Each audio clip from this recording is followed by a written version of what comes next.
सन 1857 की क्रांति से लेकर के 1947 तक का जो 90 वर्ष का जो पीरियड है, उस 90 साल के पूरे समायोजन में कितने क्रांतिकारियों के प्राणों का हवन हुआ, ये हम सभी इससे अनभिज्ञ हैं। 7,32,000 क्रांतिकारियों को अंग्रेजों ने ऑन रिकॉर्ड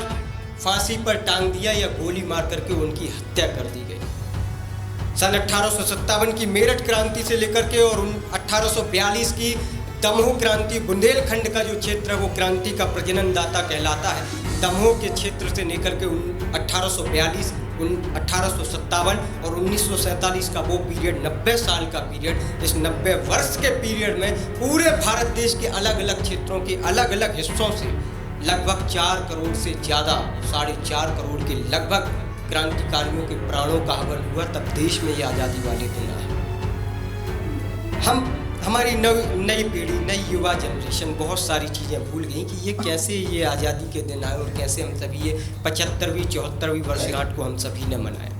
एक चित्र आप सभी, विजय का एक चित्र आप सभी के समक्ष खींचना चाहता हूँ और बताना चाहता हूँ कि इन 90 वर्षों का जो इतिहास और 74 वर्षों का जो आज़ाद भारत का जो सपना है, उसमें हम क्या कुछ भूल गए हैं। आप सभी को उस दिशा की ओर ले जाना चाहता हूँ कि हर राह शंकाओं से मरी पड़ी, हर राह शंकाओं से मरी पड़ी, हिसाब मांगती है और क्रांति कोई भी हो साहब पहले रक्त मांगती है। कि तुम भूल गए हो, कि तुम भूल गए हो अपने स्वर स्वाभिमान को, तुम भूल गए हो अपने स्वर स्वाभिमान को, तुम भूल गए हो जलते तक्षशिला अभिमान को, तुम भूल गए हो भारत के उस पूरे बलिदान को, तुम भूल गए हो भारत के उस पूरे बलिदान को जिसने प्राण दिया है जग के हर एक अभियान को, तुम भूल गए हो कैसे कैसे दागों को तुमने झेला है, इन्हें धुलाने हमने कितना भाग खून का खेला है, तुम भूल गए हो भारत की उस रक्तिम परिपाटी को जिसने अपना लहू पिलाकर जीवित रखा है इस माटी को, कि तुम भूल गए हो बादल के फटने वाले साहस को, कि तुम भूल गए हो बादल के फटने वाले साहस को, तुम भूल गए हो चीर हरण के होते उस दुस्साहस को, तुम भूल गए हो कैसे हमने सिंह जबड़ों को फाड़ दिया, तुम भूल गए हो हमने कैसे शत्रु को जमीन में गाड़ दिया, तुम भूल गए हो भारत की उस स्वर्णिम यश गाथा को, सारा विश्व ही नतमस्तक था जब अपनी भारत माता को, कि आओ फिर ओंकार भरे हम, कि आओ फिर ओंकार भरे हम और फिर झंडे को गाड़े हम, और जो भारत माँ की जय ना बोले उनको 100 टुकड़ों में फाड़े, जो भारत माँ की जय ना बोले उनको 100 टुकड़ों में। ये भारत माता की, भारत के अमर सपूतों की एक दृश्य आप सभी के समक्ष पुनः रखना चाहता हूँ। जलियांवाला बाग हत्याकांड इस पूरे कविता का प्रयोजन है, शीर्षक है, आपके समक्ष रखता हूँ। कविता यदि बोझिल हो, लंबी हो तो आप बोल दीजिएगा, बैठ करके अपन फिर मंत्रणा कर लें, ठीक। तालियां ना बजाएं, बहुत चलेगा, लेकिन जिस उद्देश्य से आपको जोड़ना चाह रहा हूँ वो अनिवार्य है। कि बात पुरानी है किंतु जख्म अभी तक भरा नहीं है, कि बात पुरानी है किंतु जख्म अभी तक भरा नहीं है, और कल्प चित्र सम्मुख अश्रु का बेग अभी तक थमा नहीं है, कि बैसाखी का दिन था वह जब मृत्यु घात में आई थी, कि बैसाखी का दिन था वह जब मृत्यु घात में आई थी, निर्दोषों के रक्त में घुलकर वह काली बदरी छाई थी, कि दिवस पहर दूसरा था लोगों का उत्साह जबर था, दिवस पहर दूसरा था लोगों का उत्साह जबर था, मृत्यु के खेल से अनजान हर एक आदमी बेखबर था, कि परतंत्रता के प्रजनन सम्मुख जिनका बचपन बीता था, सब शामिल इसमें थे जिनका मजहब कुरान और गीता था, कि समर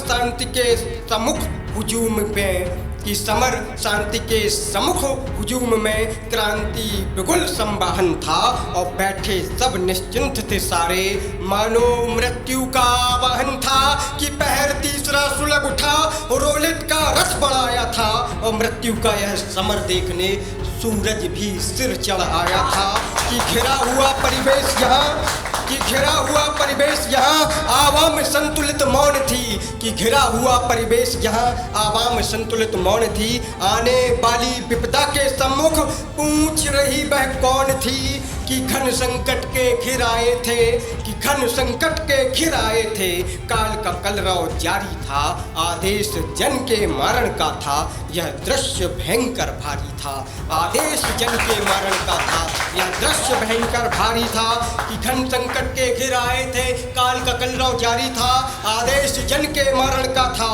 यह दृश्य देखना भारी था, कि पुरुष स्त्रियां बच्चे बूढ़े, पुरुष स्त्रियां बच्चे बूढ़े सब एक खेमे में बैठ गए थे, कि पुरुष स्त्रियां बच्चे सारे एक खेमे में बैठ गए थे। अंग्रेजी दस्ता के सैनिक मानो घुसपैठी से बैठ गए थे, कि मुख्य द्वार पर खड़ा टैंकर दैत्य समन्वय अभिभाषक था। मुख्य द्वार पर खड़ा टैंकर दैत्य समन्वय अभिभाषक था, और निर्मम हंसी समक्ष व्यथा से कातर हर अभिभावक था, कि सकरी गलियां तंग थे कूचे, सकरी गलियां तंग थे कूचे, सब कुछ मानो ध्वंस था। सकरी गलियां तंग थे कूचे, सब कुछ मानो ध्वंस था, और मानवता नग्न हो रही। जीवन का अपभ्रंश था, कि मृत्यु खेल रचाने डायर अब जलियांवाला बाग में आया था, और कोना कोना दहशत से उसकी कापा और सताया था, कि 90 सैनिक फौज में जिसकी, कि 90 सैनिक फौज में जिसकी, जिसने त्रास रचाया था, देख रहा था दूर से जितने मृत्यु को ग्रास खिलाया था, कि सबने स्थिति को भांप लिया, सबने स्थिति को भांप लिया, किंतु बैठे मौन थे। सबने स्थिति को भांप लिया, किंतु बैठे मौन थे, और सोच रहे थे एकदम आए ये लोग आखिर कौन थे, कि बस इतने में आकर जैसे डायर ने आदेश को ठार दिया, और 10 मिनट में बंदूकों ने देखो कितनों को था मार। 10 मिनट में बंदूकों ने देखो कितनों ने था मार, कितनों को था मार दिया, कि बारूदी गोली ने जैसे, कि बारूदी गोली ने जैसे लोगों का भेदन कर डाला था, पूरे जलियांवाला बाग को लाल खून से रंग डाला था। असहाय निरामुख सी जनता, असहाय निरामुख सी जनता त्राही से थी कांप उठी, प्राण बचाने भागी खुद के, मृत्यु को थी भांप उठी, कि ताबड़तोड़ फायरिंग ने 4 दीवारों तक को भेदा था, कि ताबड़तोड़ फायरिंग ने 4 दीवारों तक को भेदा था, और अंदाज लगाना मुश्किल था कितनों को डायर ने छेदा था। अंदाज लगाना मुश्किल था कितनों को डायर ने छेदा था, कि अंग्रेजी सत्ता का विप्लव अब अपनी सीमा लांघ चुका था,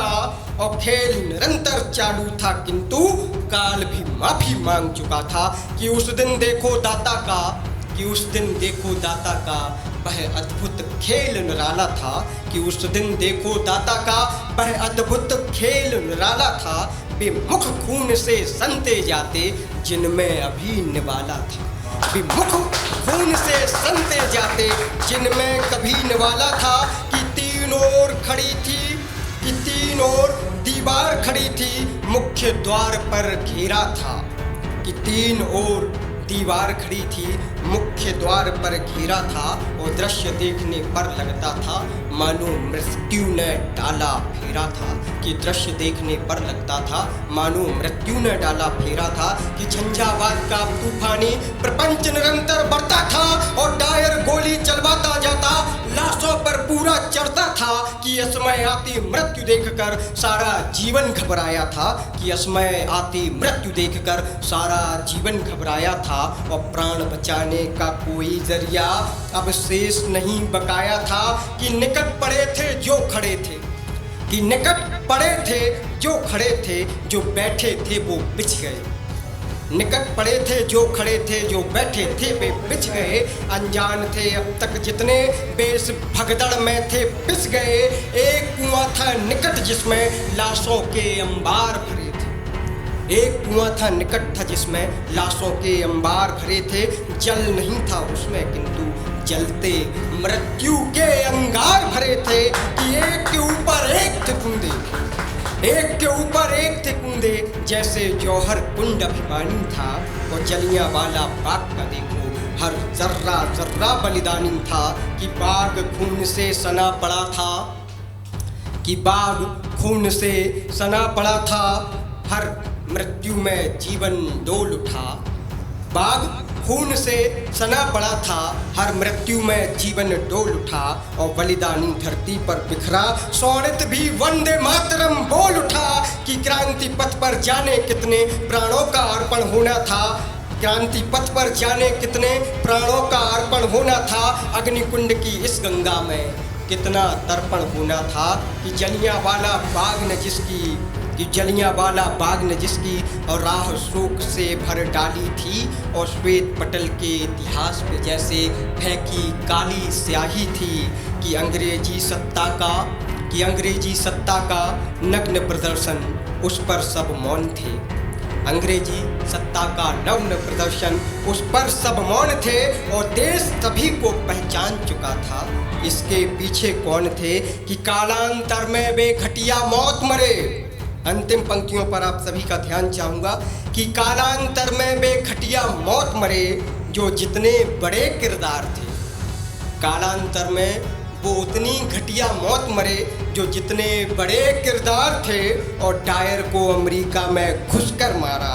वो ऊधम सिंह सरदार थे। डायर को अमेरिका में घुसकर मारा वो ऊधम सिंह सरदार थे। कि एक प्रश्न जो नित चिढ़ा रहा, एक प्रश्न जो नित चिढ़ा रहा, क्यों इतिहास समर्पण मौन थे। सच सच बताना शपथ तुम्हें जलियांवाला, जिम्मेदार तुम्हारे कौन थे। सच सच बताना जलियांवाला, जिम्मेदार तुम्हारे। कि फैज अहमद फैज साहब ने कहा है कि हम तो महज वक्त के गुलदस्ते हैं, हम तो महज वक्त के गुलदस्ते हैं, कोई चाहे तो खेले कोई तोड़ भी दे। एक विचार आप सभी को दे रहा हूँ आज की युवा पीढ़ी के लिए कि हम तो फकत वक्त के गुलदस्ते हैं, कोई चाहे खेले कोई तोड़ भी दे। जैसे रोमांस के आवेश में कोई लड़की किसी बच्चे को जन्म दे और सड़क पे मरने के लिए छोड़ दे। भारत माता की जय, वंदे मातरम।